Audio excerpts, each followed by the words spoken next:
अस्सलाम वालेकुम। मुफ्ती रजा यल्दराम कहते हैं इंजीनियर के स्टूडेंट्स ढूंढ रहे हैं कि कहीं से कुछ ऐसा मिल जाए कि जिससे ये साबित हो सके कि ईसाई हमारे नबी को बुरा समझते हैं, लेकिन कुछ भी ऐसा नहीं मिल रहा। इस बात को सुनकर मुझसे रहा नहीं गया और मैंने सोचा आप लोगों के साथ जरूर शेयर करूं। अब हजारों वीडियोस लोगों ने बनाई, सहाफियों ने और अलग अलग फिरके के उलेमाओं ने, वो उलेमा जो आज भी हक बात करना पसंद करते हैं, और सभी ने हवाले दिखाए कि ईसाई हमारे नबी के बारे में क्या सोचते हैं और उनकी किताबों में क्या लिखा हुआ है। आप इस वीडियो में भी उन हवालों को देख रहे होंगे। हजारों वीडियोस YouTube पर भी पड़ी हुई हैं, लेकिन मुफ्ती यल्दराम और इन जैसे उलेमा, आप लोगों ने जब कभी इस्लाम की ही किताबें और हदीस की किताबें कभी नहीं पढ़ी तो आपके बस की तो बात यह है ही नहीं कि आप दूसरे रिलीजन या ईसाई की किताब बाइबल को चेक कर सकें। अरे फिरका परस्ती में अंधे मौलवियों,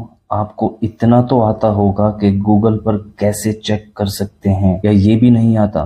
गूगल में लिख नहीं सकते तो कम से कम बोल के ही पूछ लेते, तो भी गूगल बाइबल के रेफरेंस सुना देता कि उसमें हजरत ईसा अलैहिस्सलाम के बाद कोई भी नबूवत का दावा करे तो क्या कहा गया है उनकी किताब में इस बारे में। लेकिन नहीं, आपको तो बस वीडियो बनानी है इंजीनियर के बुक्स में। अच्छा, तुम लोग इतने अंधे हो गए हो फिरका परस्ती में कि तुम्हें क्या ये भी नहीं पता कि हमारे प्यारे नबी की जो सबसे बड़ी गुस्ताखी की गई थी, वो जो फ्रांस में माज़अल्लाह प्यारे नबी के खाके बनाए थे, माज़अल्लाह, वो कौन थे? वो ईसाई ही थे, जिनकी तरफदारी में आजकल तुम लोग लगे हुए हो। पूरी दुनिया के मुसलमानों ने उसकी मजम्मत की थी और आज तुम उनके ही साथ खड़े हो।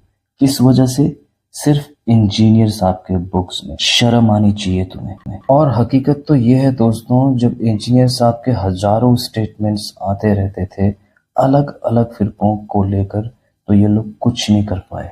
उसकी वजह ये थी, जब इंजीनियर साहब बरेलवी फिरके की गलतियां सामने रखते थे तो वो सब बातें वो होती थी जो देवबंदी और अहले हदीस के उलमा सालों से बोल रहे हैं। इसी तरह जब वो देवबंदी की गलतियां सामने रखते थे तो वो बातें ऐसी होती थी कि सालों से वो बातें बरेलवी और अहले हदीस बोल रहे हैं। या अहले हदीस फिरके की गलतियां बताते तो वो भी ऐसी बातें होती थी जो सालों से बरेलवी और देवबंदी ऑलरेडी बोल रहे हैं। तो इस तरह इन लोगों को मौका नहीं मिल रहा था कि हम सब फिरके वाले कैसे साथ आए, क्योंकि अगर इंजीनियर साहब की किसी एक बात का मुद्दा बरेलवी बनाते तो उसमें बरेलियों के साथ देवबंदी या दूसरे फिरके के मौलवी नहीं आ सकते थे, क्योंकि उनकी सेम वही बातें ऑलरेडी मौजूद हैं। और इसी तरीके से बाकी फिरकों के साथ भी यही था, तो मजबूरन ये सारे फिरका परस्त मौलवी साथ नहीं हो पाए। कोशिश तो सालों से कर रहे हैं ये इंजीनियर साहब को लपेटने की। अब क्रिश्चियन वाली बात पकड़ ली,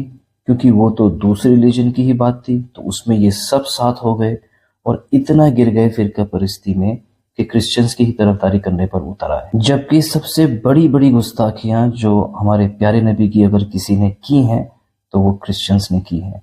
रिकॉर्ड मौजूद है, ऑनलाइन भी चेक कर सकते हैं किसी को अगर चेक करना हो तो। हाँ, मैं ये जरूर कहूंगा कि सारे क्रिश्चियंस एक जैसे नहीं हैं, क्योंकि ईसाइयों में तो ज्यादातर लोग तो ऐसे हैं जिन्हें अपने रिलीजन का ही कुछ पता नहीं है, अपने रिलीजन की ही कुछ नॉलेज नहीं है। लेकिन जो क्रिश्चियंस अपने रिलीजन को ठीक से फॉलो करते हैं, अपनी किताबों को फॉलो करते हैं, वो ईसा अलैहिस्सलाम को आखिरी नबी ही मानते हैं और ये मानते हैं कि उनके बाद जो भी नबूवत का दावा करेगा तो वो झूठा दावा ही होगा। और कमाल की बात है, आज ये फिरका परस्त मौलवी उनके साथ खड़े हैं इंजीनियर के बुक्स में। शर्म आनी चाहिए आप लोगों को।